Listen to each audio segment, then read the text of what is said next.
Voilà, nous disons bonjour à chacun, chacune. Merci d'être présent dans la salle, ici à l'Église évangélique baptiste d'Ajoupa-Bouillon. Merci d'avoir répondu volontairement et, je veux dire, chaleureusement à cette invitation que nous vous avons faite pour assister à notre culte, qui est un culte spécial, particulier aussi, en ce jour. Nous saluons les téléspectateurs qui nous ont rejoints dans ce rendez-vous. Nous bénissons le Seigneur de ce que vous êtes là, face à votre écran et que vous regardez ensemble et participez à ce culte avec nous. Nous allons donc prier et après la prière, nous aurons ce que nous appelons dans notre Église la lecture commune. Ça veut dire comme quoi que nous lisons ensemble la parole de Dieu. Et ce texte que nous allons lire, c'est le texte qui servira de support de discussion, ou si vous voulez, pour le message, donc tout à l'heure. Donc je vous invite à vous tenir debout, nous allons prier. Et vous qui êtes sur Internet, ou qui nous regardez à la télévision, nous vous invitons à fermer vos yeux et à prier pour ce début de culte avec nous. Prions. Père très saint, nous te rendons grâce pour toutes choses et te bénissons parce que nous savons que tu es là, tu es présent et tu nous as accordé cette grâce de voir le jour. Merci pour la nuit passée, merci pour le repos, merci pour le sommeil, merci aussi particulièrement pour ce dimanche où tu nous as donné la santé, tu nous as donné le mouvement, l'être, tu nous as permis de nous déplacer, tu nous as protégés sous les routes et tu nous as permis d'arriver ici en toute sécurité. Nous te bénissons pour ces choses et nous te prions pour que tu fasses taire en nous tous les bruits de la terre. Même si les choses sont légitimes dans notre esprit, nous prions pour que tu fasses taire toute agitation, tout ce qui pourrait nous distraire à l'écoute de ta parole, à chanter aussi ton nom glorieux. Te demandons de nous assister en cet instant et de bénir la lecture que nous allons faire de ta parole communément. Nous te demandons que tu nous aides à réfléchir les paroles que nous lisons pour que nous puissions les mettre en pratique. Dans le nom de Jésus, nous t'avons prié. Amen. Nous restons dans cette position et comme nous avons coutume de faire, je lis le premier verset, donc l'Assemblée lit le verset suivant jusqu'à la fin, et après quoi nous allons ensemble prier. Nous lisons donc dans l'Évangile de Luc au chapitre 15, à partir du verset 11. Puis il poursuivit, un homme avait 2 fils. Le plus jeune dit, « Mon père, donne-moi ma part d'héritage, celle qui doit me revenir un jour. » Et le père fit le partage de ses biens entre ses fils. Quelques jours plus tard, le cadet vendit tout ce qu'il avait reçu et s'en alla dans un pays lointain. Là, il gaspilla sa fortune en menant grande vie. Quand il eut tout dépensé, une grande famine survint dans ce pays-là, et il commença à manquer du nécessaire. Alors, il alla se faire embaucher par l'un des propriétaires de la contrée. Celui-ci l'envoya dans les champs garder les porcs. Le jeune homme aurait bien voulu apaiser sa faim avec les caroubes que mangeaient les bêtes, mais personne ne lui en donnait. Alors, il se mit à réfléchir sur lui-même et se dit, « Tous les ouvriers de mon père peuvent manger autant qu'ils veulent, alors que moi, je suis ici à mourir de faim. Je vais me mettre en route. J'irai trouver mon père et lui dirai, « Mon père, j'ai péché contre Dieu et contre toi. Je ne mérite plus d'être considéré comme ton fils. Accepte-moi comme l'un de tes ouvriers. » Il se mit donc en route pour se rendre chez son père.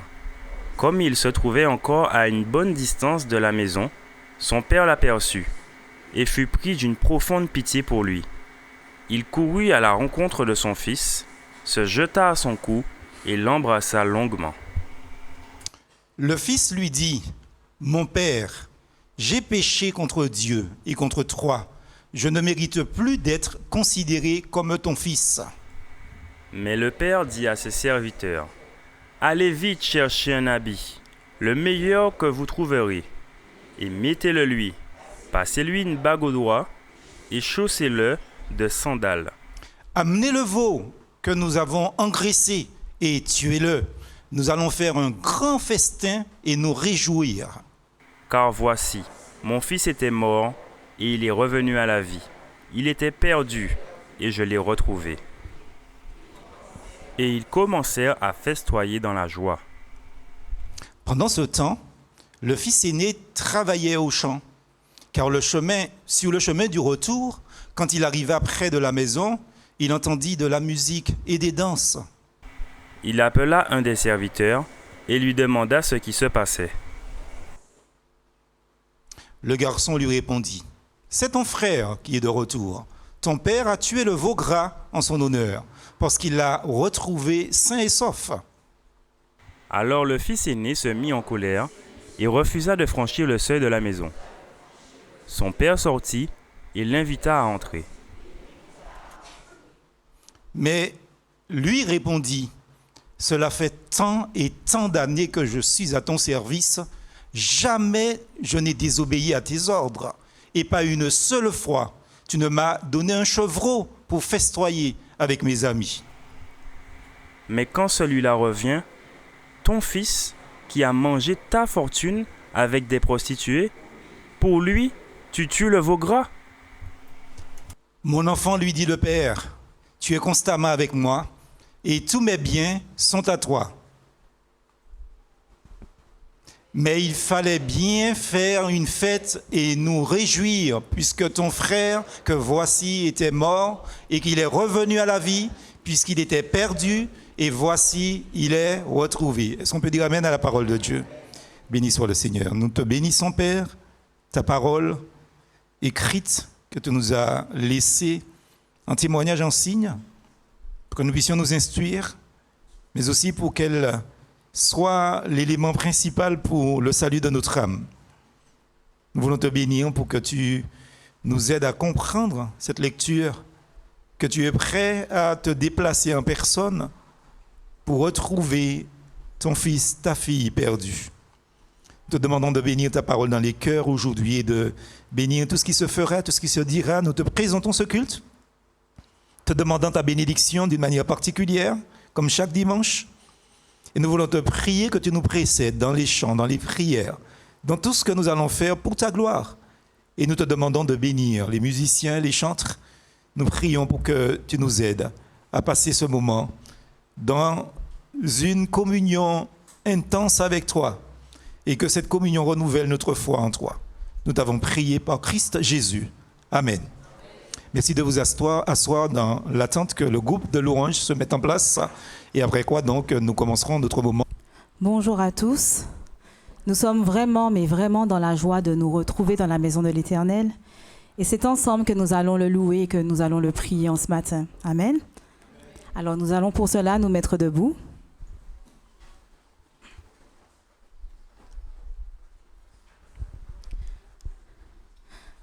Donc, en ce matin, nous voudrions faire passer un message qui est déjà réel pour une bonne partie d'entre nous. L'Éternel, notre Seigneur Jésus, est notre roc. Il est notre source. Il est notre sauveur. Et nous croyons en lui. C'est toi, Jésus. Amen.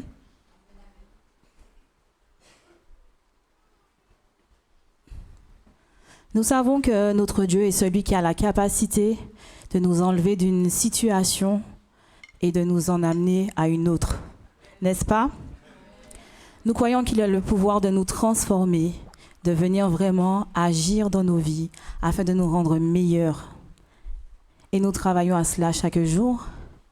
Et nous sommes reconnaissants de sa présence dans notre vie. Parce qu'autrefois, nous étions des vases d'argile. Et aujourd'hui, il a fait de nous des vases d'honneur. Amen.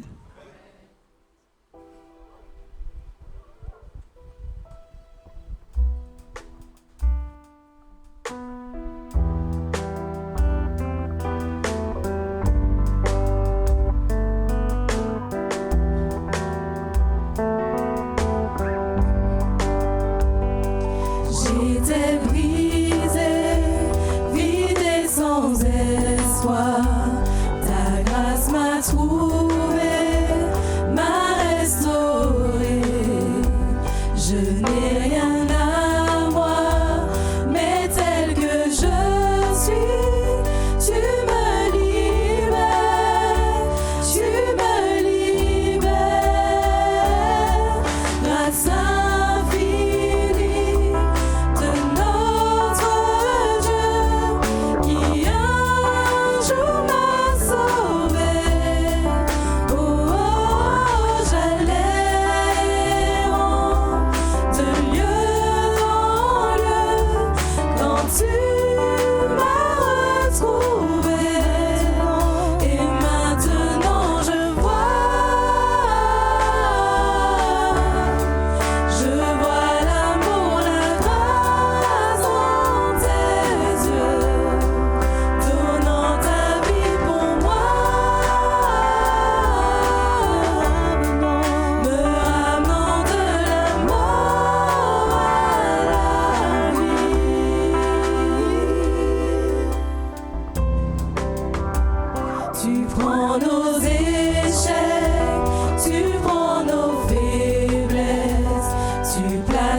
trésor dans des vases d'argile. Oh, prends mon cœur, Père, je veux te servir pour que tout soit ta vie en moi. Grâce infinie de notre Dieu qui un jour m'a sauvé. Oh, oh, j'allais de lieu en lieu quand tu m'as retrouvé. Et maintenant je vois l'amour, la grâce dans tes yeux, donnant ta vie pour moi, me ramenant de la mort à la vie. Et maintenant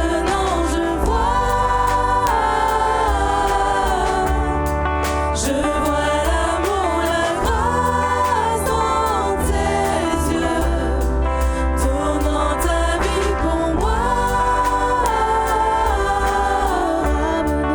me ramenant de la mort à la vie.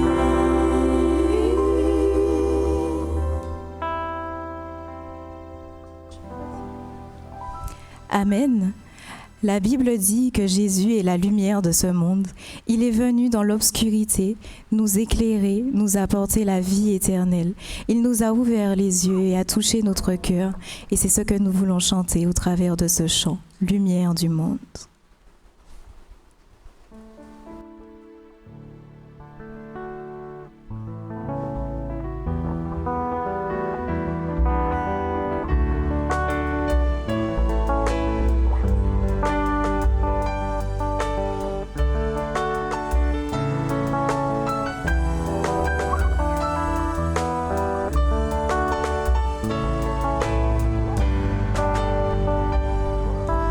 Lumière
Dieu, tu es ma force, ma consolation, une lampe devant mes pas. Ta voix triomphée de l'ouragan, remportez le combat. Tu m'offres chaque jour ton infaillible amour. Toi qui as fixé le coup des étoiles, sois mon encre, sois ma voix. Tu étends mes ailes pour toucher les cieux, protégé par ta main. Ta grâce m'appelle à lever les yeux et suivre ton chemin. Tu m'offres chaque jour ton infaillible amour.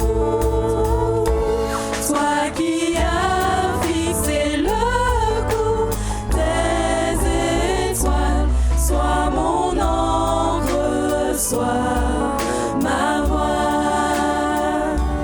Ta miséricorde coule de la croix, ton sang m'a racheté. Tout ce que je suis me vient de toi, sans fin je te louerai.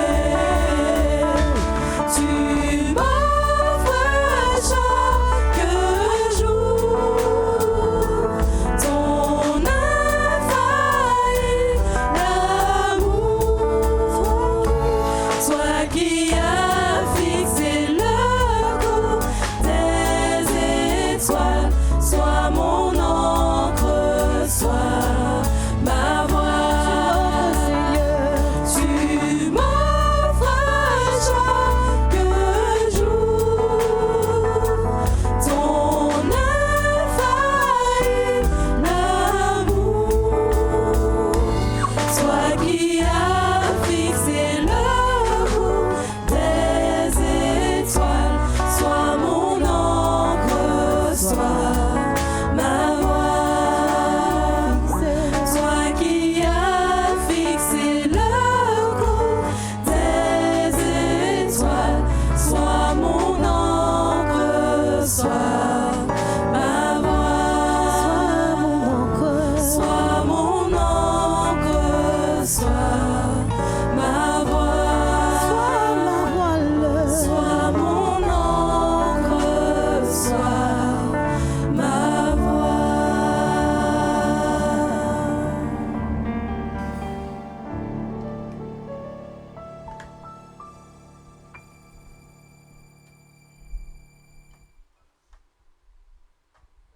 Nous savons que la vie n'est pas toujours évidente et que sur notre route, nous rencontrons des difficultés, nous rencontrons des épreuves.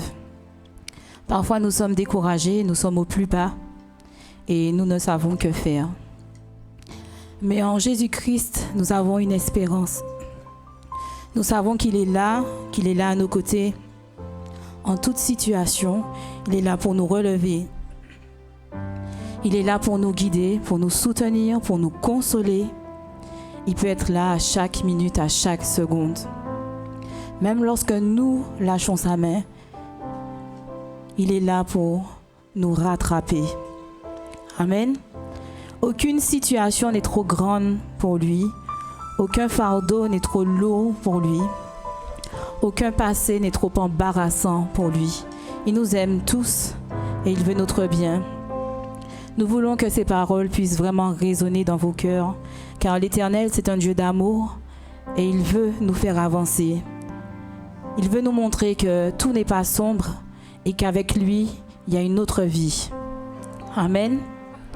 Et donc, quand vous passez dans le feu, sachez que vous n'êtes pas seul. Lorsque vous étiez dans le feu, vous n'étiez pas seul. Nous avons tendance à l'oublier parce que nous ne le voyons pas, mais il est présent. Amen. Là, dans le feu.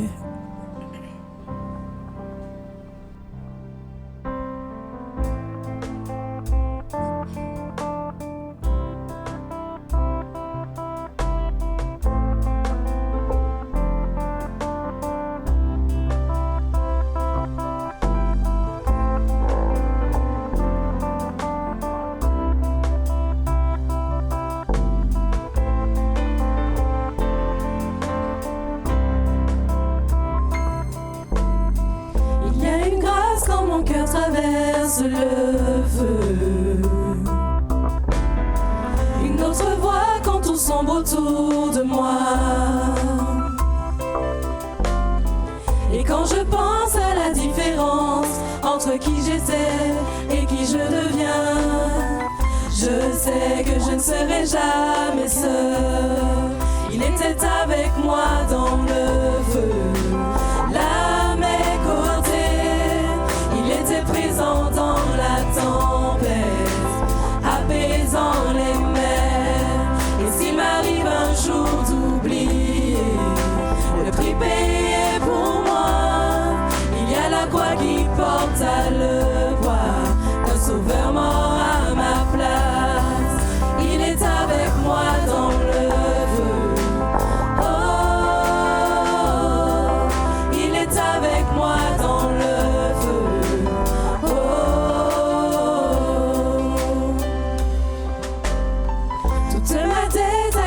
Oui, à tout jamais. Le péché n'a plus aucun pouvoir sur ma vie. Et s'il m'arrivait de retomber entre qui j'étais et qui je deviens, quand bien même je ne céderai pas à ce monde, je sais que je ne serai jamais seul. Avec moi dans le feu, là à mes côtés, il est présent dans la tempête, apaisant les mers. Et s'il m'arrive un jour d'oublier la puissance de sa grâce, il y a un tombeau qui est bien vide, et cette puissance vit en moi. Il est avec moi dans le feu.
Et qui je deviens, je sais que je ne serai jamais seul.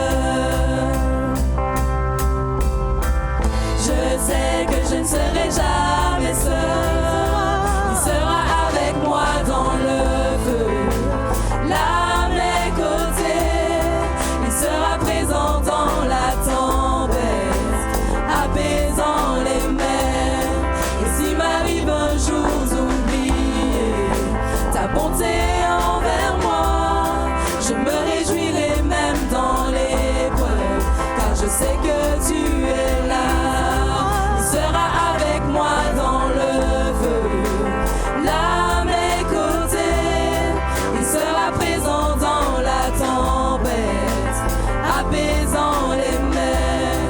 Et s'il m'arrive un jour d'oublier ta bonté envers moi, je me réjouirai même dans l'épreuve, car je sais que tu es là.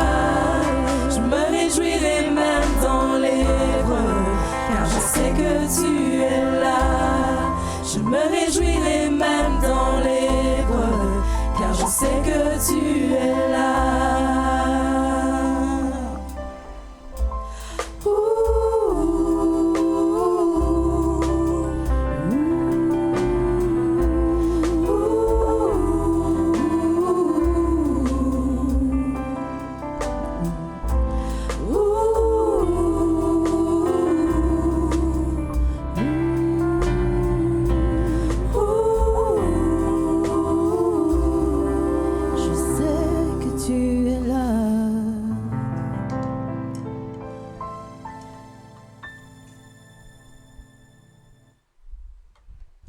Nous voulons terminer par ce dernier chant qui s'intitule « Tu es ma source » parce que nous prenons notre force en notre Dieu.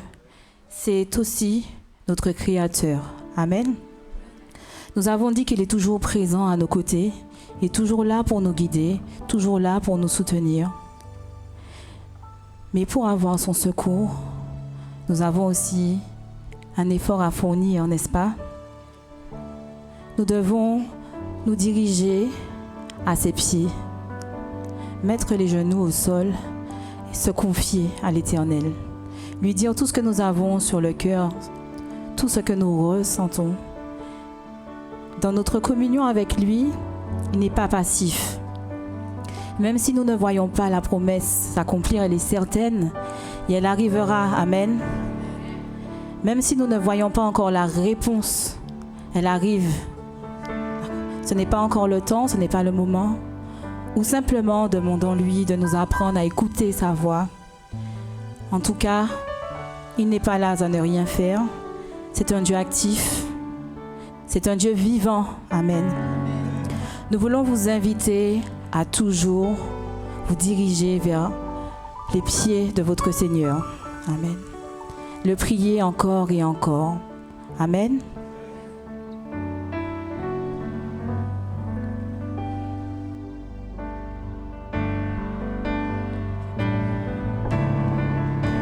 Je te prie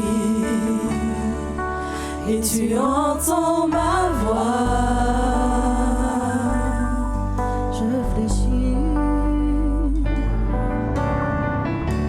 Je fléchis, les genoux devant toi.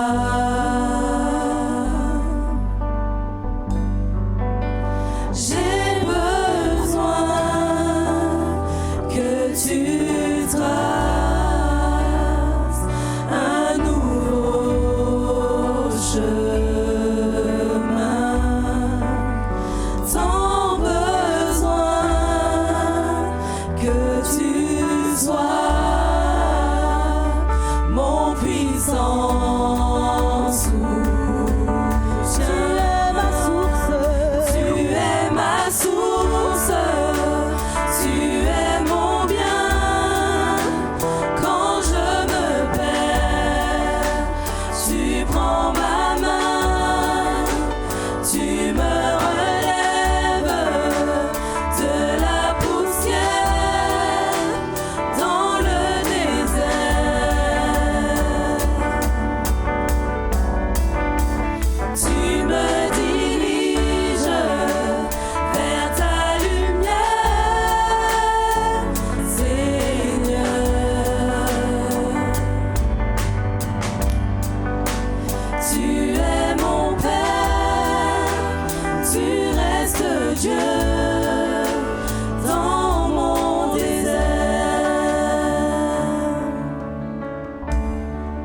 Tu es ma source, tu es mon bien.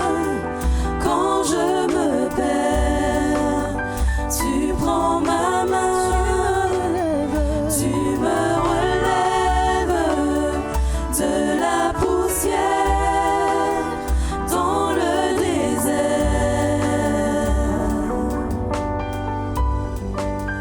Tu me diriges vers ta lumière, Seigneur.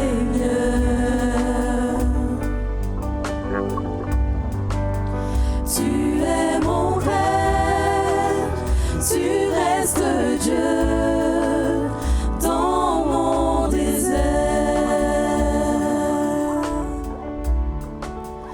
Tu es mon Père, tu restes Dieu dans mon désert. Tu es mon Père, tu restes Dieu dans mon désert.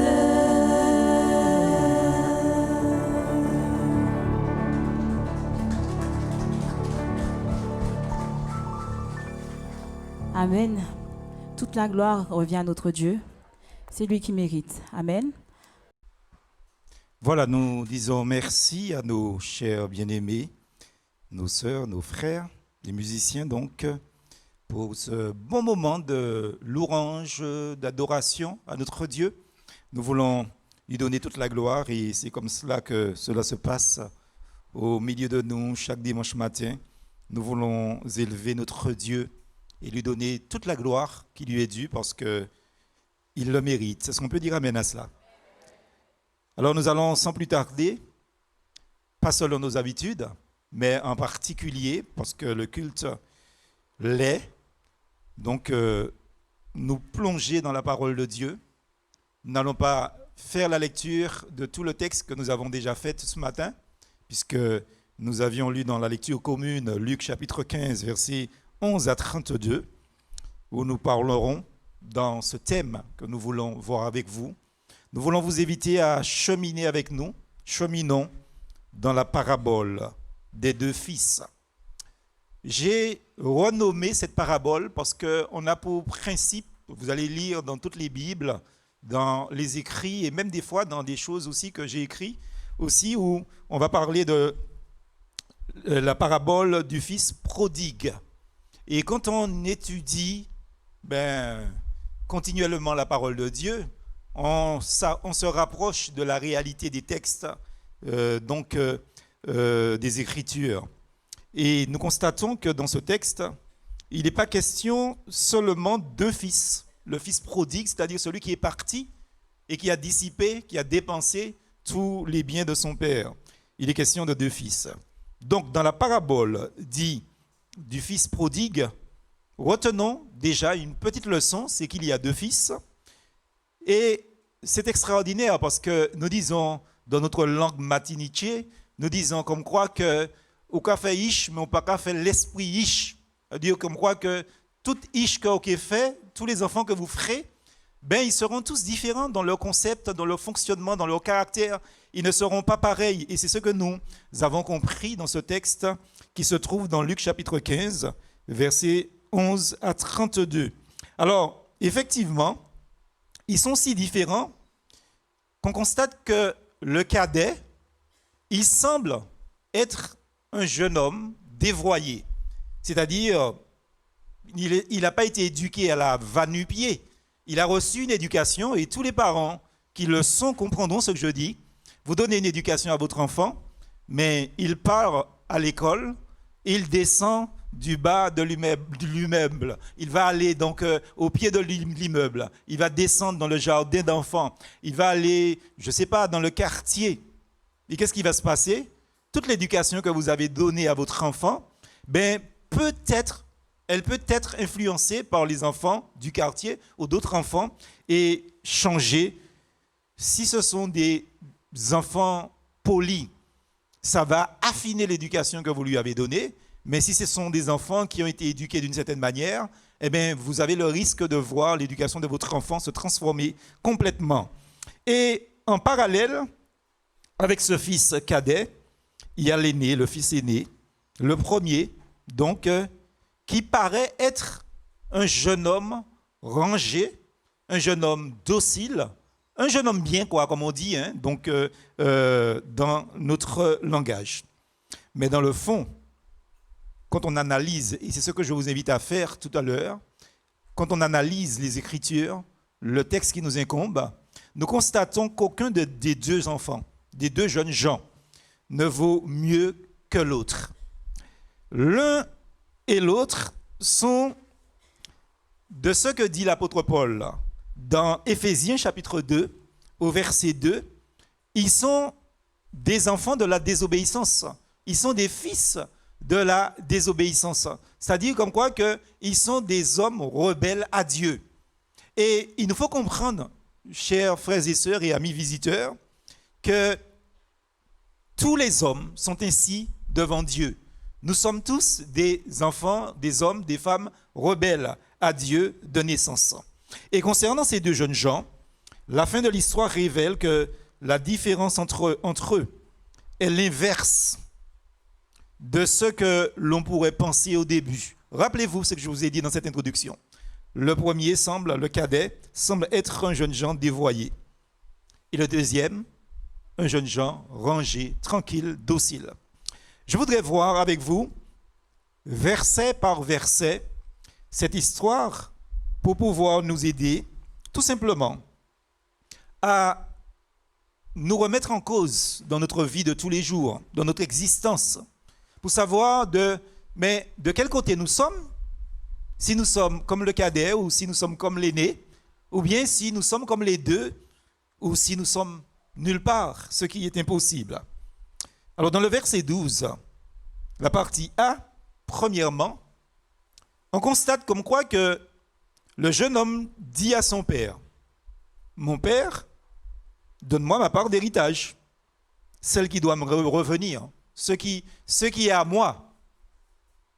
Alors là, c'est déjà quelque chose de particulier parce que ce n'est pas le fils qui a travaillé pour avoir, je vais dire, cette fortune, ses possessions, c'est l'argent du père, mais il revendique. Et le cadet manifeste cette impétuosité justement de la jeunesse. Il est plein d'illusions sur lui-même, il est plein d'illusions sur le monde, et il n'a pas encore vécu. Il a vécu très peu. Il n'a pas appris les difficultés, les leçons et l'école de la vie. Et souvent, nous constatons, peut-être que nous-mêmes nous sommes passés par là, nous pensons souvent que chez les parents, les choses sont un peu trop rigides. C'est-à-dire que les parents sont trop durs. Les parents ils mettent des verrous. Et il semblerait que les enfants des voisins sont plus heureux, plus à l'aise. Ils sont même, je vais dire, dans un bonheur que nous ne soupçonnons pas. Et souvent, on a traduit ça par une phrase, c'est qu'on pense que l'herbe est plus verte ailleurs que chez nous. Et généralement, on veut aller voir dans le monde ce qui se passe. On veut aller vivre sa vie, tout simplement. Et ce jeune homme, dans cette revendication qu'il fait à son père en lui disant « Donne-moi ma part d'héritage, ce qui doit me revenir », c'est qu'il veut aller vivre sa vie. Dans ce même verset, au chapitre 12, verset 12, donc la partie B, il dit « Donne-moi ma part d'héritage, celle qui doit me revenir ». Et ça, c'est terrible, parce que ces exigences sont à l'image de là où des revendications des hommes d'aujourd'hui. Parce que nous vivons dans une société qui affirme avoir des droits. Nous avons droit à la santé, nous réclamons le droit au logement, le droit au travail. Et la liste est longue de tout ce qu'on revendique aujourd'hui comme étant des droits. Et nous nous trouvons dans une société qu'on n'a même pas la possibilité de se manifester, de s'exprimer comme on veut, parce que devant chacune, tout le monde a des droits. Et nous oublions justement que nos droits doivent rester justement à la limite des droits des autres. Parce que si on a des droits, les autres aussi ont des droits. Et évidemment, il y a quelqu'un qui a encore plus droit sur nous, c'est Dieu. Et cet état d'esprit de réclamer, de revendiquer ses droits montre combien les hommes sont loin de se placer devant Dieu. On peut se poser la question suivante. Comment est-ce que devant Dieu, se prévaloir d'un droit quelconque? Est-ce qu'on a un droit quelconque devant Dieu, lui qui est le créateur? Je pourrais vous prendre un exemple tout à fait simple. Si, par exemple, vous avez créé quelque chose, un objet, par exemple un objet d'art, et que vous, après avoir fabriqué cet objet, vous décidez que l'objet doit rester, par exemple, sur votre table de nuit. Admettons que l'objet a la parole. L'objet vous dit, je ne veux pas rester sur la table de nuit, je veux être sur le salon ou le buffet, donc dans la salle. Certainement, vous direz à l'objet que c'est moi qui t'ai fabriqué et c'est moi qui sais là où tu dois être, parce que quand je t'ai fabriqué pour être sur ma table de nuit. Et il est évident comme quoi que nous avons peut-être perdu cette notion de créateur et aussi de créature que nous sommes. Nous sommes les créatures de Dieu, à la différence, contrairement à ce que l'on nous fait penser et qu'on nous a instruit dès notre enfance. Ailleurs, on nous dit que tous les hommes sont des enfants de Dieu. La Bible ne dit pas ça. Ce sont les hommes qui ont inventé cette phrase-là pour faire croire à tout le monde qu'ils sont ceci, qu'ils sont cela. La parole de Dieu dit que nous naissons créatures de Dieu. Et quand nous grandissons, Dieu nous a créés rationnels, c'est-à-dire intelligents, si on peut faire court. Et donc, Dieu nous a laissé sa parole. Et Dieu nous présente, comme aujourd'hui, sa parole. Et c'est à nous de faire le point dans notre tête, dans notre vie, pour dire que nous acceptons la parole de Dieu comme étant ce qui est bon pour nous. Et à partir du moment que nous le faisons, bien sûr, on prend la décision de n'être plus un croyant, mais de devenir enfant de Dieu. Et il faut qu'on comprenne ça. Ce qu'on nous a enseigné, ce n'est pas ce que la Bible dit. La Bible dit que nous naissons créatures de Dieu pour devenir enfants de Dieu par notre propre décision personnelle. Mais le croyant réalise avec adoration que s'il n'a ni mérite, ni droit à faire valoir devant Dieu, que Dieu lui a conféré le droit, on va prendre ce texte dans Jean chapitre 1er, au verset 12, le droit de devenir enfant de Dieu. C'est un droit que nous avons. Nous réclamons tous les droits, mais nous ne réclamons pas ce droit. Et je pense que la meilleure chose que nous devrions faire, ce que nous devons faire, parce que c'est un choix éternel. Par exemple, vous pouvez réclamer le droit de votre héritage, comme ce jeune Jean, mais vous savez comment on dit en créole. L'argent, c'est l'été. Ça voudrait dire comme quoi que l'argent que vos parents ou les possessions que vos parents vont vous donner, ça va disparaître. Et si ça ne disparaît pas jusqu'à votre mort, vous allez laisser ces choses de la terre à la terre. Vous ne partirez pas au ciel avec les possessions que vous avez, je ne sais pas moi, l'entreprise que vous avez créée, l'immeuble que vous avez fait construire, etc., etc., la terre que vous avez achetée. Vous ne partirez pas au ciel avec ces choses. Vous les laisserez sur la terre. Et vous savez, la pire des choses, c'est que si vous ne pensez qu'à vos biens, les personnes que vous ne vouliez pas qui puissent jouir de ce que vous avez, de vos possessions, quand vous mourrez, très souvent, il arrive que ce sont les personnes que vous ne vouliez pas voir sur votre terrain qui iront sur votre terrain. Il y a du monde ici?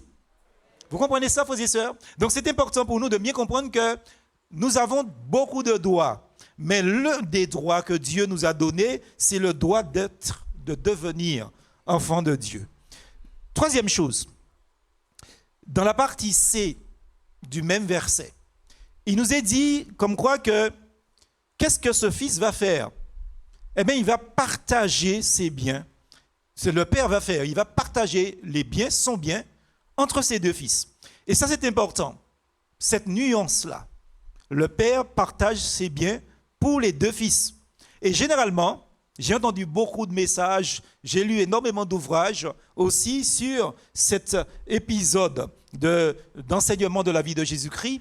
Et j'ai toujours entendu comme quoi que le père, il a donné à son cadet son héritage, Sous-entendu comme quoi qu'il n'a rien donné à l'aîné. Le texte nous dit que le père partage ses biens entre les deux fils. Ça veut dire, il dit au cadet, mitao, et il dit à l'aîné, mitao. C'est-à-dire, voilà ta part d'héritage et voilà ta part d'héritage. Donc l'attitude du père illustre en fait la bonté de Dieu. La bonté de Dieu qui dispense à sa créature ou à ses créatures, malgré son triste état. Je voudrais lire avec vous un texte qui confirme ce que je dis dans Matthieu 5, verset 45. Il nous est parlé dans ce texte comme quoi que vous vous comportez vraiment comme des enfants de votre Père Céleste, car lui, il fait luire son soleil sur les méchants, comme aussi bien sur les bons, et il accorde sa pluie à ceux qui sont justes, comme à ceux qui sont injustes. C'est ce qui est dit dans ce texte-là, malgré le fait que nous ne pensons même pas à Dieu. C'est-à-dire que vous avez certainement vécu votre semaine sans avoir une seule fois prié. Demandez à Dieu une bénédiction sur votre entreprise, sur votre famille, sur vos enfants, sur vos parents. Malgré cette ingratitude que nous avons, la Bible dit que Dieu envoie sa bénédiction sur toutes ses créatures. Vous remarquez comme quoi qu'il n'est pas question là justement donc d'exception. Dieu bénit le bon comme le méchant. Dieu bénit le juste comme les justes. Il bénit le scélérat comme le gentil. Dieu bénit tout le monde. Et je me dis là, en parlant de Dieu, quelle patience, quelle bonté vis-à-vis d'une humanité qui est ravagée par le péché. Les multiples manifestations de cette bonté sont autant d'appels de sa grâce pour toucher les cœurs qui sont éloignés de lui, pour toucher les cœurs de ceux qui sont dans cette salle, pour toucher les cœurs de ceux qui sont devant leur télévision ou leur portable ou aussi donc leur ordinateur. Dieu vous aime. Quatrième chose, dans le verset 13, la Bible nous dit que quelques jours plus tard, le cadet, il vendit tout ce qu'il avait reçu. C'est terrible, hein? Toute une vie. Ça veut dire comme quoi que le père, il a travaillé, il a thésaurisé, il a peut-être caché son argent, il a essayé de faire valoir à la banque pour avoir des intérêts, etc. Et la parole de Dieu nous dit que le père, en donnant à ce jeune homme ce qui lui revenait de droit, eh bien, il vendit tout ce qu'il avait reçu. En un instant, il a tout perdu. En un instant. Au lieu de rapprocher l'homme de son Créateur, je crois que les ressources de la grâce de Dieu sont utilisées pour s'affranchir de sa dépendance et s'éloigner toujours davantage de lui. Dieu nous donne la santé. Au lieu de prendre cette santé pour donner gloire à Dieu, eh bien, on utilise cette santé pour nous éloigner de Dieu. Mais le croyant sait, il le sait qu'il n'est jamais propriétaire des biens qui lui sont confiés, qu'il en est le gestionnaire et qu'il y aura à rendre compte justement de son administration. Et qu'on soit croyant ou qu'on soit incroyant, eh bien, Dieu nous demandera des comptes du bienfait qu'il nous a accordé, la vie qu'il nous a donnée. Qu'avons-nous fait de notre vie pour Dieu? La santé qu'il nous a donnée. Quelle œuvre avons-nous fait pour Dieu par rapport à cette bonne santé que Dieu nous a donnée? Nous sommes les gestionnaires de ce que Dieu nous a donné. Et ceci est expliqué dans Luc chapitre 16, que je voudrais lire avec vous, au verset 2. Le maître le fit appeler et lui dit, « Qu'est-ce que j'apprends à ton sujet? Remets-moi les comptes de ta gestion, car tu ne continueras pas à gérer mes affaires. » Vous vous rendez compte? La vie que vous avez ce matin, Dieu vous l'a confiée, et Dieu s'attend à ce que vous gérez cette vie. Le don de la parole, la santé, les dons peut-être de musique ou autre chose, de savoir-faire, quoi que ce soit, c'est une grâce de Dieu. Et ce que Dieu veut, c'est que nous utilisions ces biens-là, justement ces dons, ces facultés-là, comme des dons qu'il nous a confiés, mais aussi dans le domaine spirituel. Dans le domaine spirituel, parce que Dieu ne nous donne pas la santé pour que nous fassions nos aises, nos gammes dans le monde ou à chercher à quoi que ce soit à nous glorifier. Dieu veut que nous puissions utiliser ce qu'il nous a donné justement pour œuvrer pour lui, pour travailler pour lui. Et dans cette histoire, nous constatons que l'éloignement du jeune homme, souligné par le mot dehors, justement, c'est un éloignement qui porte nos pensées sur plusieurs passages notamment. Vous avez le cas, par exemple, dans le livre de la Genèse, Genèse 4, verset 16, où Caïn fut un meurtrier de son frère et il sort de la présence de Dieu. Il est dit qu'après avoir commis son meurtre, Caïn partit loin de l'Éternel. Il alla séjourner au pays de Nod, le pays de l'errance, à l'orient d'Éden, le pays des délices. C'est ça le mot dehors, justement. C'est-à-dire, loin de Dieu, s'éloigner de Dieu d'une certaine manière. Et on a aussi le cas de notre homme, excusez-moi de l'exemple, en parallèle avec Caïn, mais on a le cas de Judas, dans Jean chapitre 13, au verset 30, où il est dit que dès que Judas eut pris le morceau de pain, il se hâta de sortir, d'aller dehors. Il faisait nuit. Judas sort de la présence du Seigneur pour aller trahir le Seigneur. Donc c'est quelque chose de terrible. Alors, vous n'êtes ni Caïn, vous n'êtes ni Judas. Ça c'est sûr. Mais il y a une chose qui est sûre. Si vous n'avez pas encore fait la paix avec le Seigneur, vous êtes dehors. Vous êtes dans la nuit. Vous êtes loin de Dieu. Et à partir du moment que vous êtes loin de Dieu, ça voudrait dire comme quoi que vous ne servez pas Dieu comme vous devez le servir. Cinquième chose que je voudrais dire. Au verset 13, la parole de Dieu nous dit qu'il dissipa les biens. Il gaspilla justement sa fortune en menant une grande vie. Dans d'autres versions, il est dit, à la place de grande vie, il est dit qu'il mena une vie de débauche. Et nous reconnaissons les caractères de notre monde corrompu, envahi par le matérialisme, envahi par une sorte de sensualité débridée. Vous vous rendez compte comme quoi que les gens sont habillés d'une certaine manière dans les rues de la Martinique ou ailleurs, frères et sœurs, sans être habillés. Sans être habillés. On constate qu'il y a des gens, comme disait quelqu'un, qui sont habillés mais tout nus. Parce que le corps des gens sont visibles à l'œil nu et personne n'est gêné. En tout cas, la personne qui est ainsi vêtue, entre guillemets, n'est pas gênée. C'est plus celui qui voit la personne qui se sent gêné. C'est quelque chose de terrible, frères et sœurs, dans notre société d'aujourd'hui. Alors, on constate qu'il y a une sorte de débauche. Et j'aime à dire souvent quelque chose que j'ai toujours dit dans certaines conférences et ici, mais j'aime à dire que je pense que si ma grand-mère ressuscitait, elle qui est déjà décédée, et qu'elle marcherait là, dans la rue, à Ajoupa, au Lorrain, à Basse-Pointe, à Fort-de-France, je ne sais pas moi, à New York, dans quelle que soit la rue du pays, je pense que si ma grand-mère ressuscitait, elle ferait une crise cardiaque tout de suite et elle va remourir. Parce que quand elle va voir les tenues vestimentaires des personnes, mais elle se dira, elle est où en fait ? Elle est où ?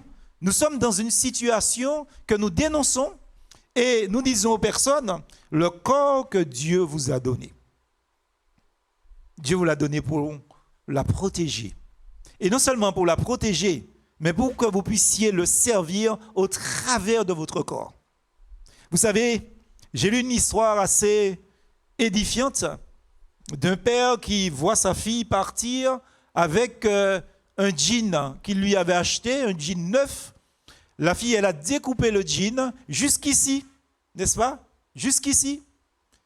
Et elle a mis un t-shirt qu'elle a coupé en deux. Et le t-shirt arrivait là, au-dessous de ses seins. Et le père qui la voit sortir lui dit, « Écoute ma fille, tu sors comme ça ?» Et la fille lui dit, « Oui, où est le problème ?» Et son père lui dit, « Il n'y a aucun problème. » Et il lui lance le téléphone que je t'ai acheté.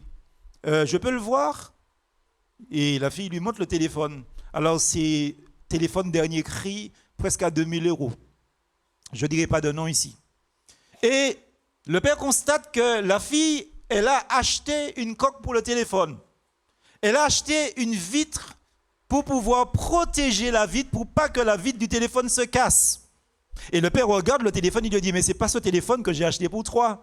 Et le père lui dit, et la fille répond au père, mais c'est bien ce téléphone que tu as acheté pour moi, papa. C'est que je suis en train de protéger mon téléphone. Et le père lui dit, mais écoute ma fille, si tu protégeais ton corps comme tu protèges le téléphone, je serais très satisfait de toi. Est-ce qu'il y a du monde ici? On protège les choses au lieu de se protéger soi-même.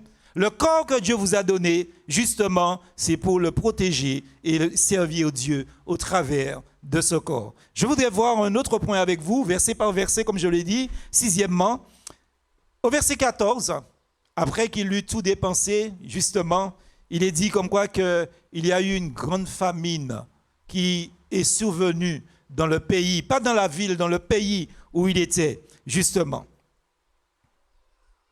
Il était dans l'abondance. Il a eu tout ce qu'il devait avoir, sa part d'héritage.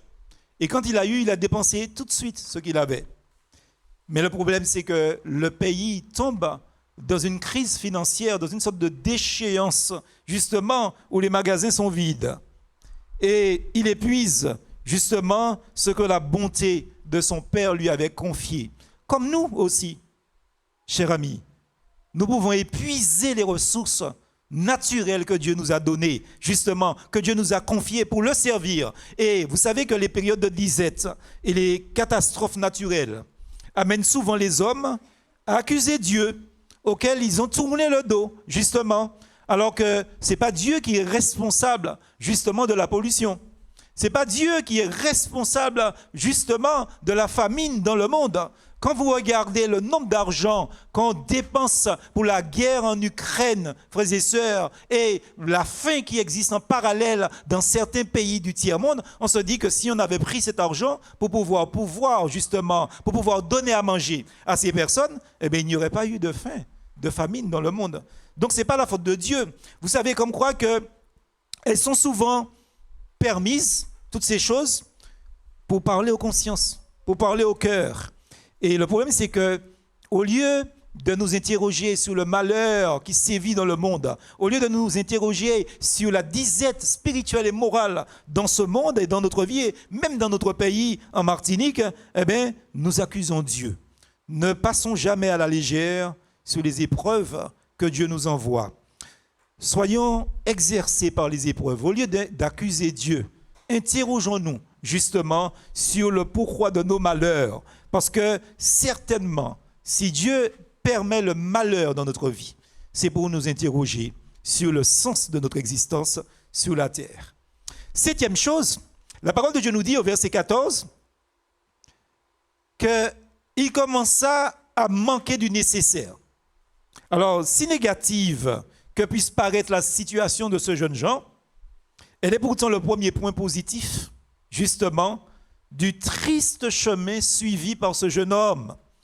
Se sentir sans besoin ou penser n'avoir besoin de rien tient l'homme toujours très très loin de Dieu. Vous savez, quand on a besoin de rien, on ne prie pas. Quand on est soi-disant dans le bonheur, on ne prie pas. Vous savez, je reçois généralement tout le temps, toutes les semaines, tous les mois, pendant l'année, des personnes, frères et sœurs, en quantité, parce qu'ils ont un problème conjugal, ils ont un problème financier, ils ont un problème ceci, ils ont un problème cela. Mais quand ça va bien, je ne vois jamais ces personnes. Jamais. Quand ça va bien, on ne pense pas à Dieu. On n'a pas besoin de prière, selon nous, frères et sœurs. Donc c'est quelque chose de terrible, parce qu'on pense qu'on a besoin de rien. Et Dieu, parfois, permet l'épreuve dans notre vie, pour que nous puissions le connaître. C'est une situation tragique là. Vous savez, dans Ézéchiel, chapitre 16, verset 49, il nous est dit, « Voici quel était le crime de Sodome, ta sœur. Elle et ses filles étaient devenues orgueilleuses parce qu'elles vivaient dans l'abondance et dans une tranquille insouciance. Elles n'ont pas secouru les pauvres et les malheureux. » C'est-à-dire, ça allait bien.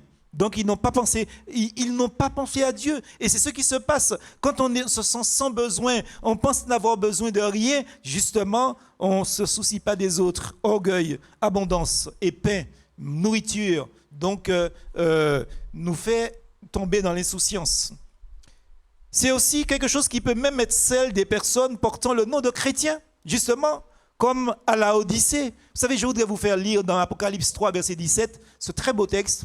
Il est dit dans ce texte, tu dis, je suis riche, j'ai amassé des trésors, je n'ai besoin de rien, et tu ne te rends pas compte que tu es misérable et pitoyable, que tu es pauvre et que tu es aveugle, que tu es nu. Voilà ce que Dieu pense. Parce que vous savez, quand on pense qu'on est riche, ça ne veut pas dire que Dieu pense qu'on est riche. Parce qu'on ne peut être riche que si on connaît la vraie richesse morale et spirituelle qui se trouve dans la parole de Dieu. Que Dieu nous donne individuellement, justement, et en assemblée, donc de réaliser l'étendue de nos besoins afin que nous rejetions sur les ressources de la grâce de Dieu. Je voudrais que ce matin, vraiment, personne ne reparte ici sans avoir pris les richesses de Dieu.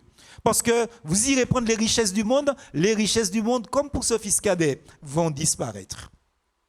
Au verset 15, huitièmement, la parole de Dieu nous dit que le jeune homme, devant la disette, il alla se faire embaucher.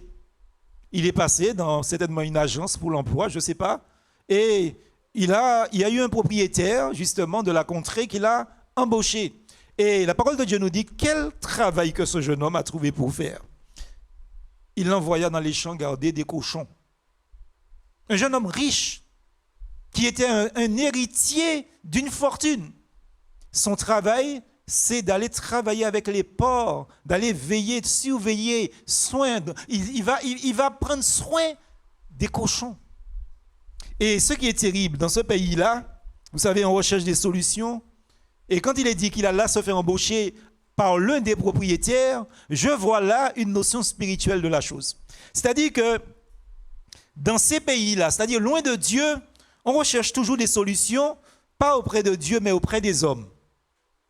On va se faire embaucher par les hommes. Et la parole de Dieu nous dit clairement que l'homme de la terre cherche des solutions humaines. Et c'est en fait justement ce jeune homme pressé par la faim, c'est ce qu'il va faire aussi.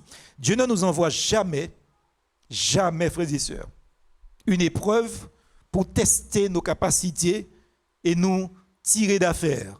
Dieu, il agit de manière toujours pour nous apprendre à nous rejeter sur lui, à retourner sur lui si nous avons lâché sa main. Comme on dit, j'ai eu une grande discussion avec mon épouse sur la notion que je n'ai pas encore compris, cette notion que je n'ai pas comprise, justement sur le fait des chrétiens rétrogrades. Et je disais à mon épouse que je n'ai pas encore compris comment un chrétien peut être rétrograde. Pas encore compris cette notion.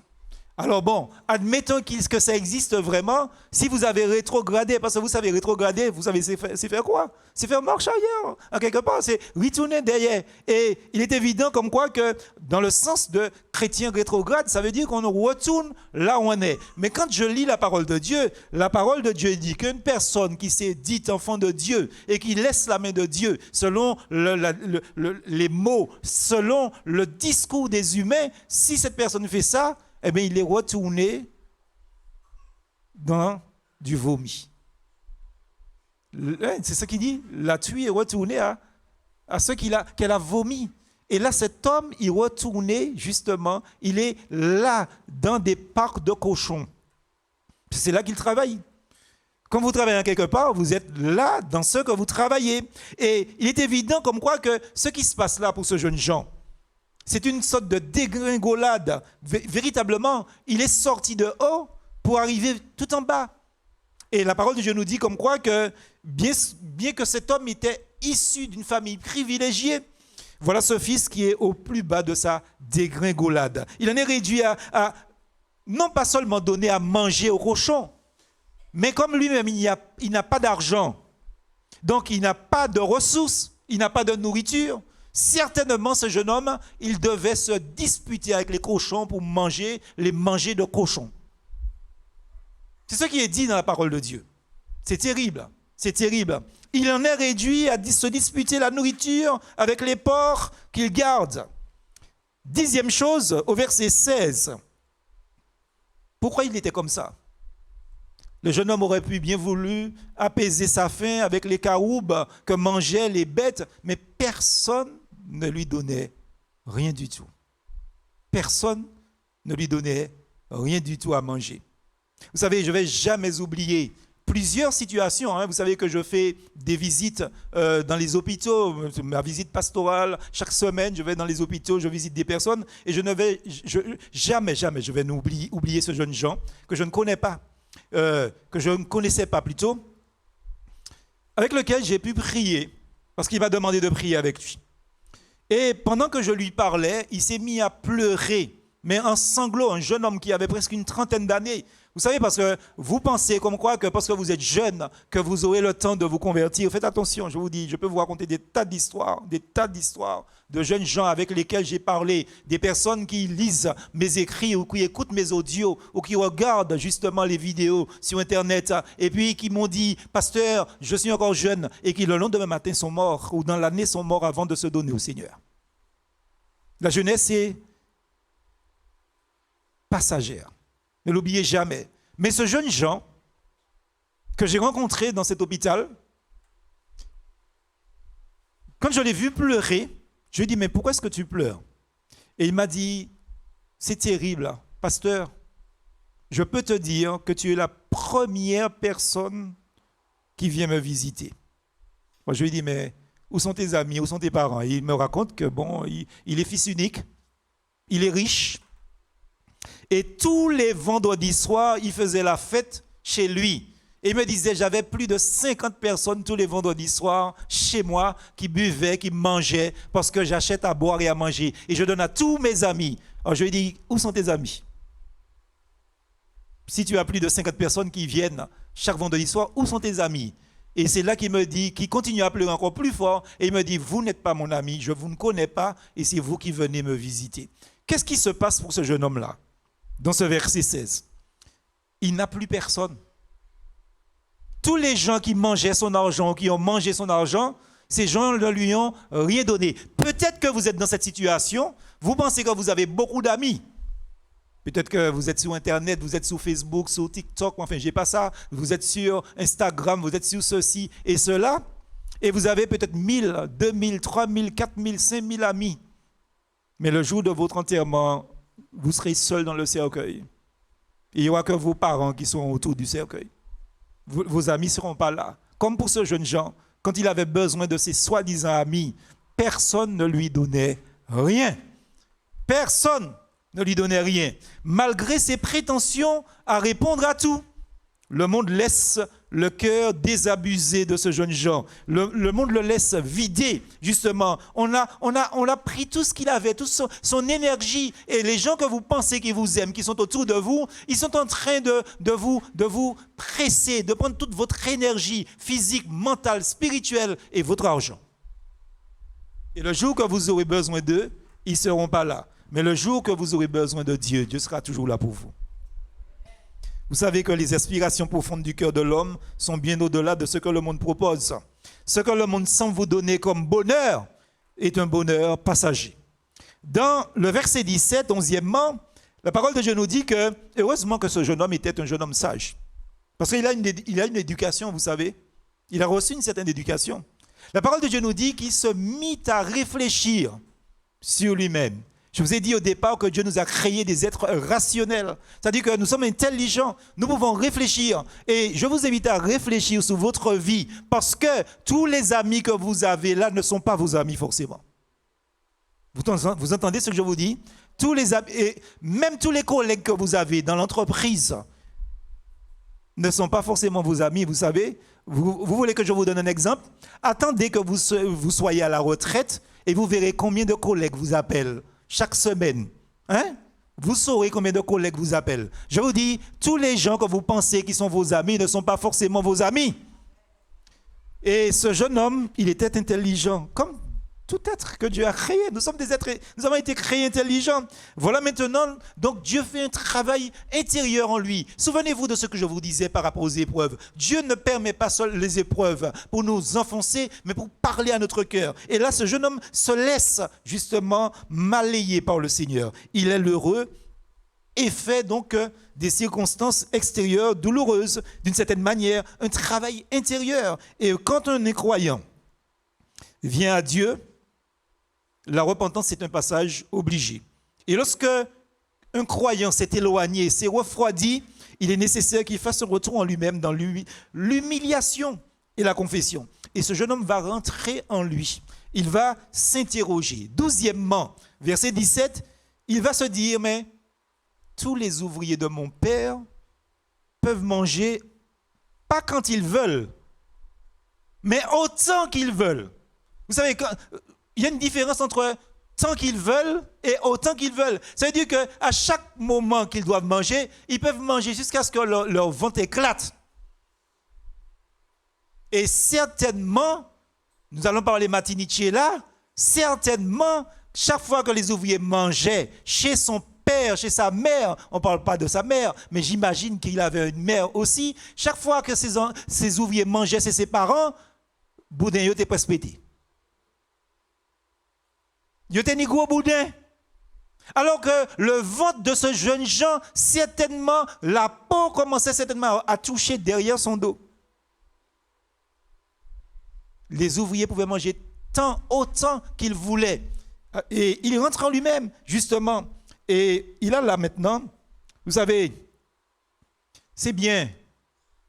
Vous savez, quand vous êtes chez les parents, je disais ça il n'y a pas longtemps, il me semble que c'est ici, quand vous allez au supermarché, de toute manière, vous faites le tri, vous regardez le prix, vous regardez comment ça coûte, etc. Et vous sortez peut-être avec la moitié d'un sac de provisions. Quand vous sortez chez vos parents, vous sortez avec les 2 mains, 2 cabas remplis de commissions. Le plus grand supermarché qui existe, c'est chez ta mère. Tout est gratuit. Est-ce qu'il y a du monde ici? Ce que je dis là est faux? Je vous dis, chez les parents, tout est gratuit. Je vous dis, vous sortez chez vos parents, vous refusez même des choses, des fois par fainéantise pour ne pas mener à l'auto. Je connais quelqu'une comme ça, hein? J'ai parlé de personnes. Vous voyez, frères et sœurs, parce que tout simplement, chez les parents, c'est là qu'on est bien. Et ce jeune homme, qu'est-ce qu'il va faire? Il va se souvenir de la maison de ses parents. Ces souvenirs vont ressurgir en lui. Et posons-nous la question suivante. N'est-ce pas un encouragement pour des parents croyants qui pleurent un enfant égaré? Donc, le jeune Jean, il va réfléchir. Dieu est puissant pour faire germer à son heure ce qui a été semé dans la plus tendre enfance et oublié pendant des longues années de ces jeunes. Et ce jeune homme va se dire, en quelque part, quelque chose de très, très sérieux. 13e, verset 18. Il va se dire, je vais me mettre en route, j'irai trouver mon père et je lui dirai, mon père, j'ai péché contre Dieu et contre toi. Mon père, j'ai péché contre Dieu et contre toi.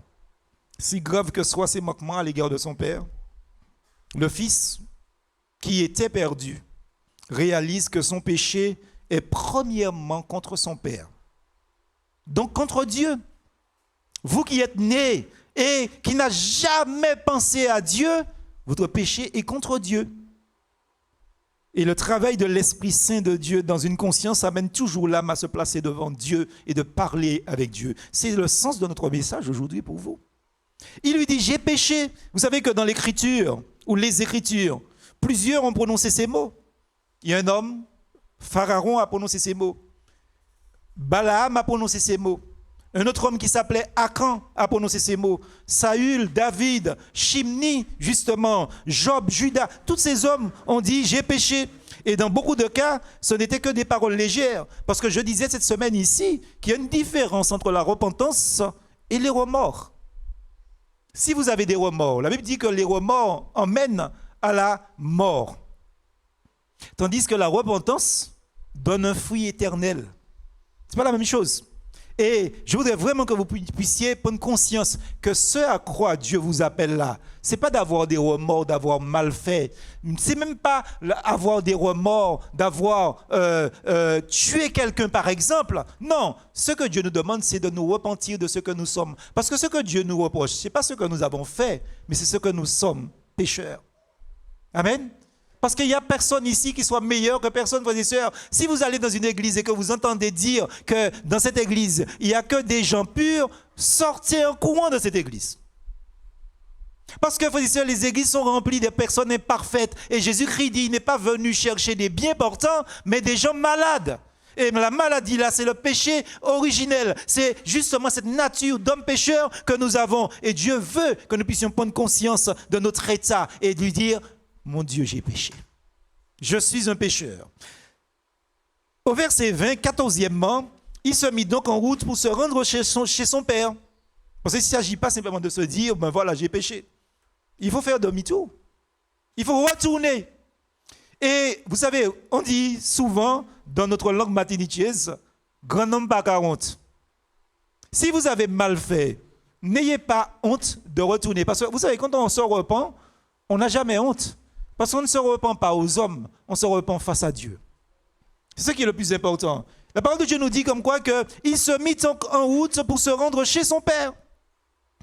Et si belle que soit sa confession, moi je pense que cette confession-là, j'ai péché, comme il dit, elle n'aurait aucune valeur si elle ne s'accompagnait pas d'un mouvement concret.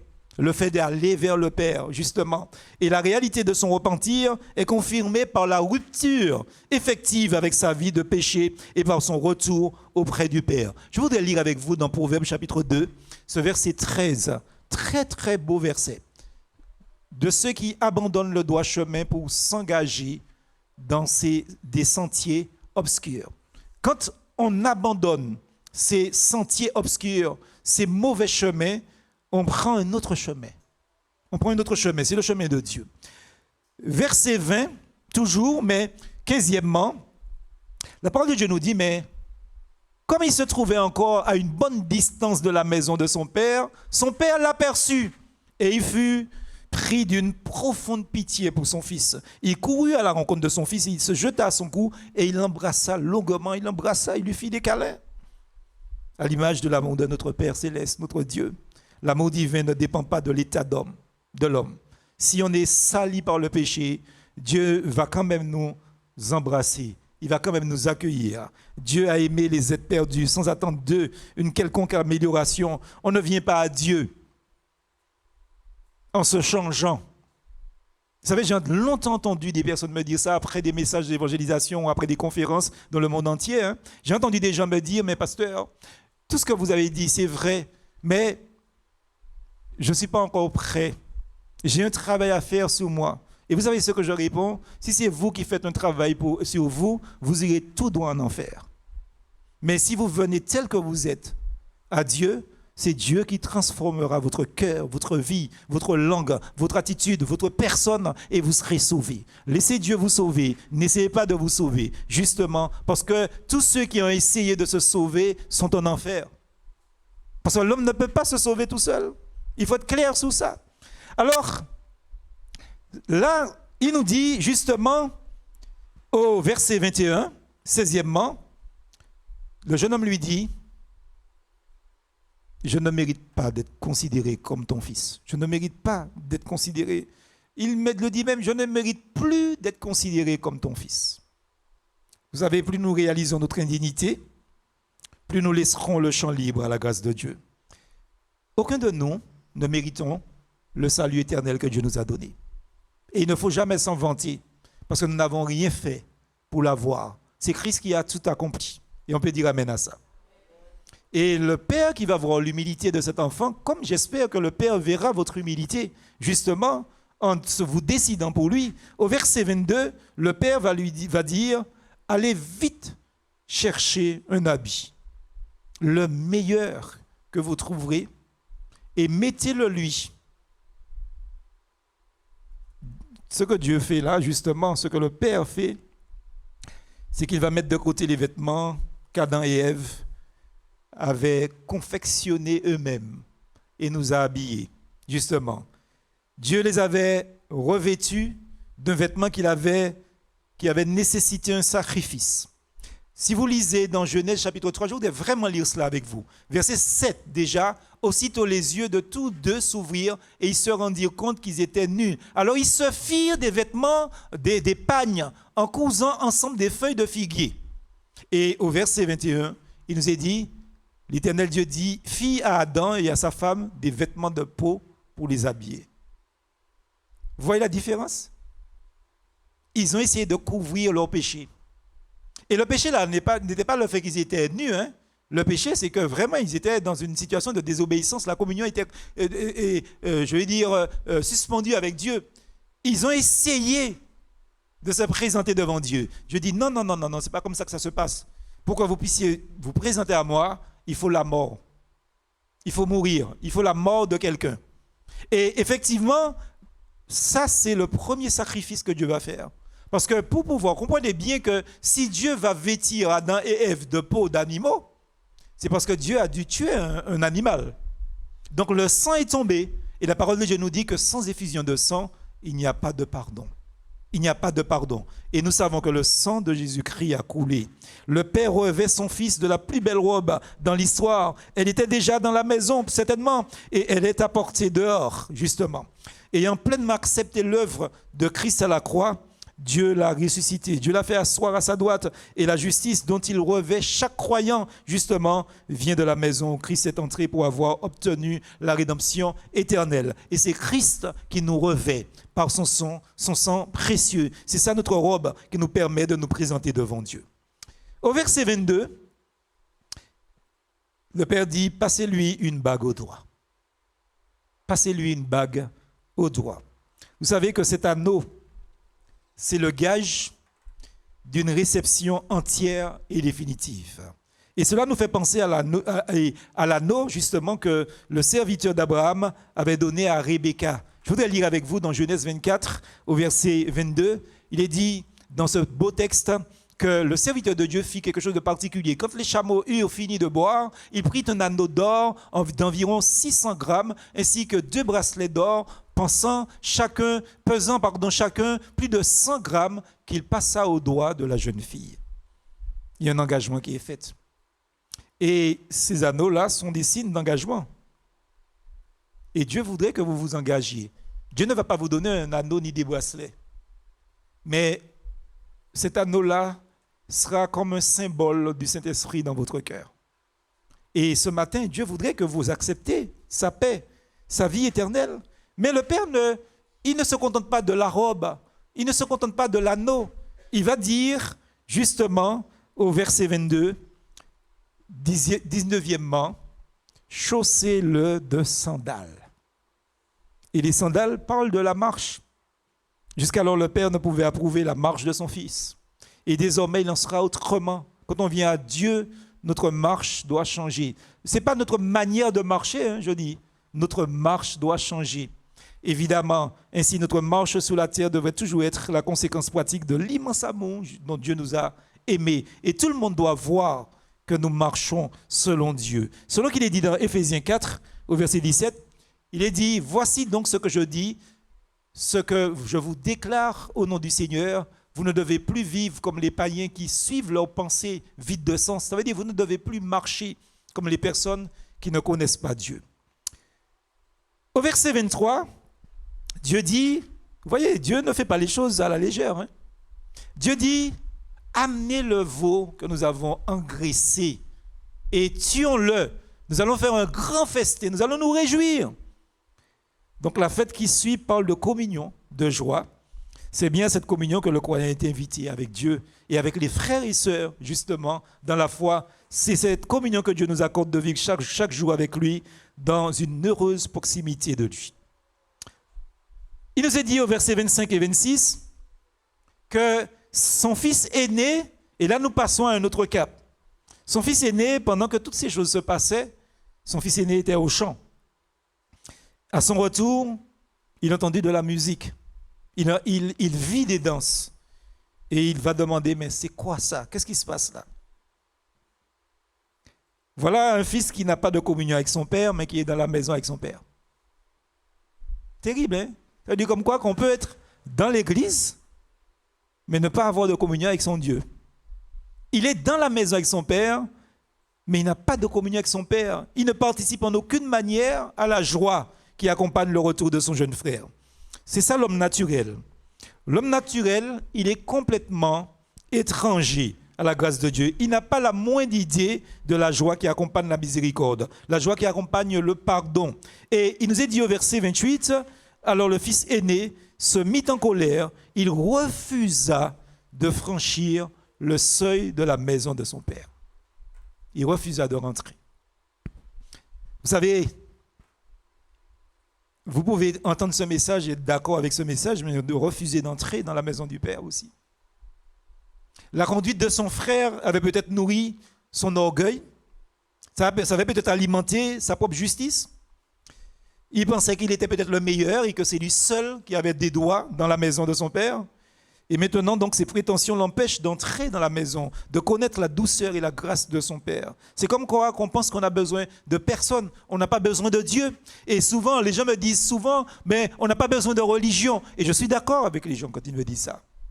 Parce que Dieu n'est pas venu pour prêcher une religion, mais le message du salut gratuit en Jésus-Christ. Dans le verset 28, la parole de Dieu nous dit que son Père sortit et l'invita à entrer. Parce qu'il ne voulait pas rentrer. Donc le même élan qui avait conduit son Père à se jeter au cou de son fils cadet qui était au départ un dévoyé, eh bien, c'est le même élan que le Père va avoir quand il est sorti devant le fils cadet qu'il a couvert de baisers. Le Père, justement, va sortir vers son fils aîné et il ne lui commande pas d'entrer, mais il le prie de le faire. C'est ce qui est beau là. Dieu ne vous commande pas de vous convertir, de vous repentir.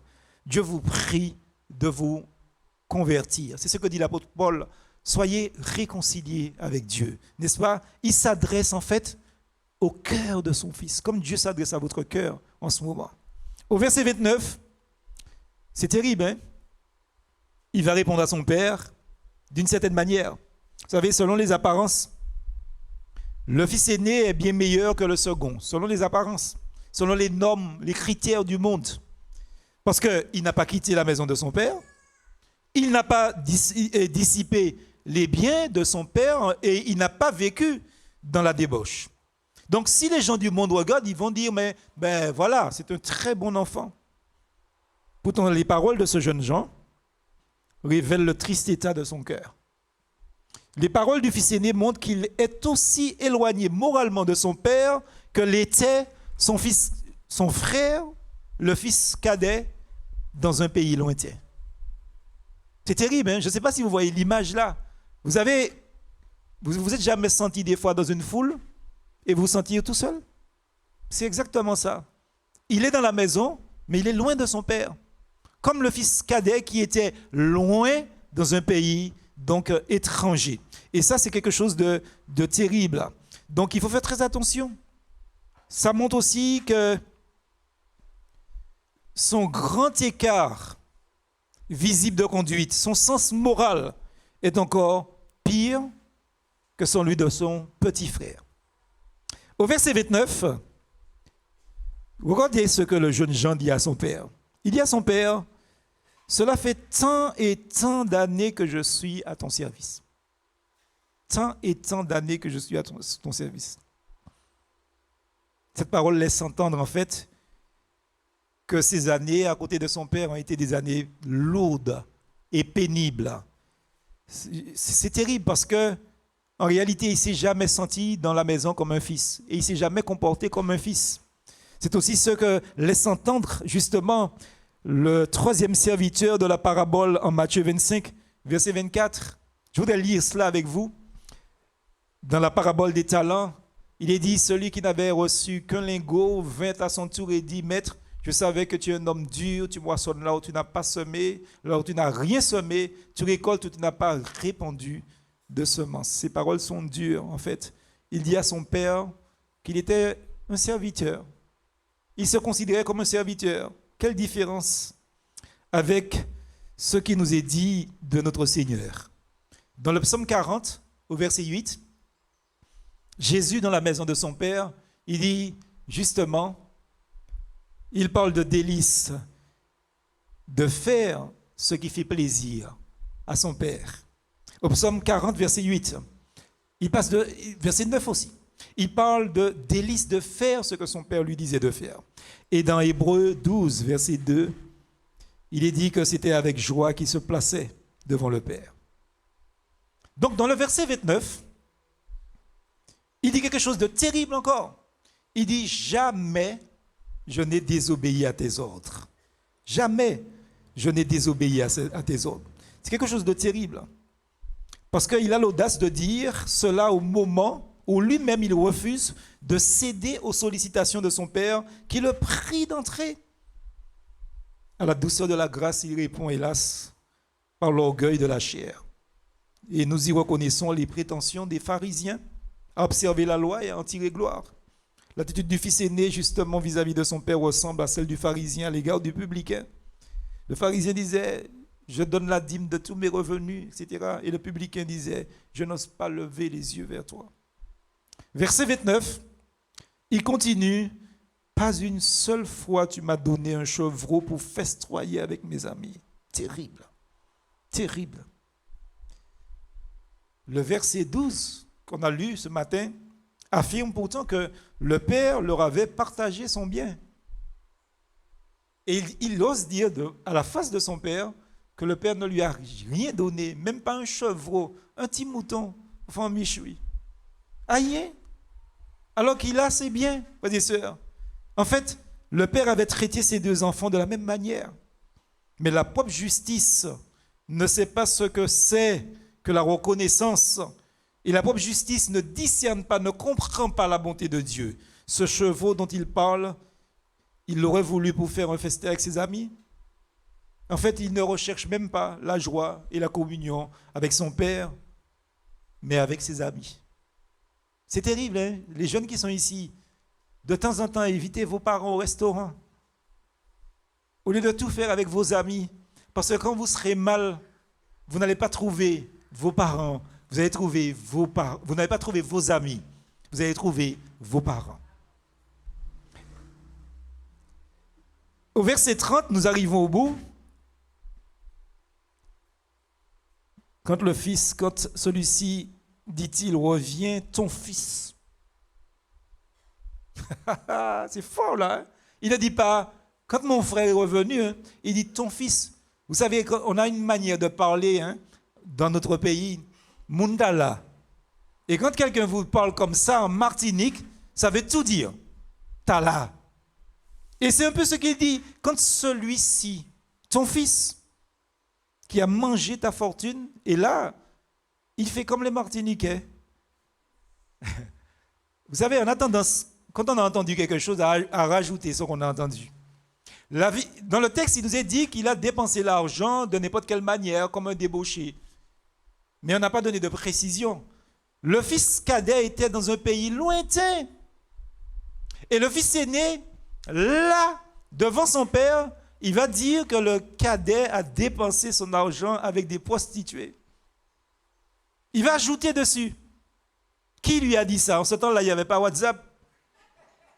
En ce temps-là, il n'y avait pas Internet pour qu'on puisse prendre une petite photo de vous, une petite vidéo de vous et l'envoyer à l'autre bout du monde. Non, il n'y avait rien de tout ça. Il n'en sait rien. Il rajoute des choses. Il stipule, il dit, il déclare que le fils cadet a vécu tellement dans la débauche qu'il couchait avec des prostituées, que ce sont les prostituées qui ont mangé son argent. Nous, les Martiniquais, quand on nous dit comme ça, on rajoute comme ça. Très souvent. Nous mentons. C'est pour ça que quand des gens me disent quelque chose, je lui dis, mais en es-tu sûr? Qui t'a dit ça? Comment tu sais ça? Tu as vu? Et très souvent, non, on m'a dit. Mais si on t'a dit, c'est pas très sûr que ce soit vrai. Il y a des gens qui, des fois, voudraient que je prenne position contre des personnes par le simple fait qu'ils ont entendu des choses et qu'ils viennent me dire les choses. Mais je ne peux pas faire ça, parce que souvent, ce que vous entendez n'a aucun fondement. Je vous ai déjà raconté l'histoire avec mon épouse de ce que nous avions vécu sur un parking pas de restaurant, mais de supermarché. Ma femme m'attendait, pour ceux qui ne connaissent pas l'histoire, elle m'attendait sur un parking. Et j'étais là, donc, à venir avec ma voiture, et j'ai laissé ma voiture et je suis rentré dans sa voiture. Mais avant ça, ce qui s'est passé, c'est qu'un jour, c'est moi qui l'attendais. Et en attendant mon épouse, je vois deux voitures qui viennent à côté de ma voiture. Et je vois donc dans l'une un monsieur et dans l'autre une dame. Et je vois le monsieur qui laisse sa voiture, et il va dans la voiture de la dame et ils partent. Et je dis à mon épouse, ce n'est pas très clair. Et hop, le Seigneur m'a rappelé l'autre jour, c'est moi qui ai eu cette attitude-là avec mon épouse. Parce que des fois, on voit quelque chose, mais on pense tout de suite que c'est quelque chose qui est en train de louche qui se passe là. Arrêtons d'interpréter ce que nous voyons de n'importe quelle manière. Il y a du monde ici? Vous comprenez ça, frères et sœurs? Et ce jeune homme-là, c'est ce qu'il fait. Il n'a rien vu, mais il sait avec qui le jeune Jean, il a dépensé l'argent. Il dit que c'est avec des prostituées. Il ne le désigne même pas comme son frère. Il le méprise justement de toute sa hauteur, de la tête aux pieds. Il le méprise. Et frères et sœurs, trop souvent, nous méprisons les gens juste simplement parce que nous avons entendu quelque chose sur les personnes. Faisons très attention. Enfin, le Père, dans sa sagesse, répond au verset 32. Et je voudrais vraiment lire ce verset-là avec vous. Il est dit, mais il fallait bien faire une fête et nous réjouir, puisque ton frère que voici était mort et qu'il est revenu à la vie, puisqu'il était perdu. Et voici qu'il est retrouvé. Il était perdu et il est retrouvé. Vous savez, la Bible nous dit, il y a de la joie dans le ciel pour un seul pécheur qui se repent, que pour 99 justes qui sont déjà sauvés. Déjà sauvés. Et je suis en train de me poser la question, mais ne voulez-vous pas provoquer cette joie ce matin dans le ciel, en disant oui à ce message que Dieu vous a fait entendre? Peut-être que c'est la dernière fois que vous entendez ce message. Peut-être. On ne sait jamais. Je me rappelle de ce monsieur que j'évangélisais, et qui était en pleurs devant les paroles du Seigneur, et qui, à la question, mais veux-tu accepter Christ dans ta vie comme Seigneur, comme Sauveur? Il a dit, je vais le faire demain. Et la nuit, il a fait une congestion. Il n'a pas eu le temps de donner son cœur au Seigneur. Peut-être que ce matin, vous entendez ce message, que vous soyez devant votre téléviseur, devant votre ordinateur ou sur votre portable, même si c'est sur une place publique, même si c'est dans votre travail, dans une autre région du monde. C'est à vous que Dieu parle. Et il ne faut pas remettre à demain ce que vous pouvez faire aujourd'hui. Parce que demain n'appartient à personne. Dans ce récit, ce n'est pas le fils aîné qui aura le dernier mot, mais c'est le père. Le père lui dit, celui-ci, ton frère. Vous voyez, il dit, ce fils, ton fils. Le père lui dit, ton frère, qui était mort, est revenu à la vie. Il était perdu, il est retrouvé. Peut-être qu'il y a des personnes qu'on estime qui sont des inutiles, mais Dieu nous dit, si ces gens-là acceptent Christ dans leur cœur comme Sauveur et Seigneur, ce sont nos frères, ce sont nos sœurs aussi. Et dans l'histoire de Jonas non plus, justement, Dieu ne laisse pas le dernier mot au prophète agressif qui était Jonas. L'un et l'autre de ces deux récits se terminent par une parole qui souligne la grâce souveraine de Dieu. L'Éternel dit à Jonas, et moi, je n'aurai pas pitié de Ninive, la grande ville dans laquelle il y a plus de 120 000 êtres humains qui ne savent pas distinguer entre leur droite et leur gauche, et aussi beaucoup de bétail. Jonas 4, verset 11, ce matin, Dieu fait appel à vous. Dieu fait appel à votre intelligence. Qui que vous soyez, Dieu fait appel à votre intelligence. Je voudrais faire un appel tout à l'heure, après que nous chanterons, et je vais demander au groupe de la louange de venir pour chanter ce beau cantique avec moi, tel que je suis. Vous restez assis. Après le cantique, nous allons cesser la diffusion et nous allons faire l'appel pour vous inviter à prier pour vous. J'invite le groupe de louange à venir et les musiciens avec eux, tel que je suis. Nous allons le chanter et après le cantique, nous couperons la diffusion. Tel que